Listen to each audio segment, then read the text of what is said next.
Fatty liver. Did you know your liver can get fatty just like your waistline?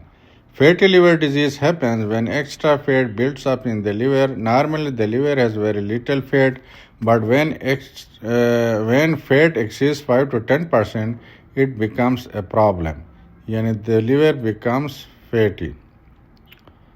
There are two main types of fatty liver: non-alcoholic fatty liver disease linked to obesity, diabetes, high cholesterol; alcoholic fatty liver disease caused by excess alcohol intake.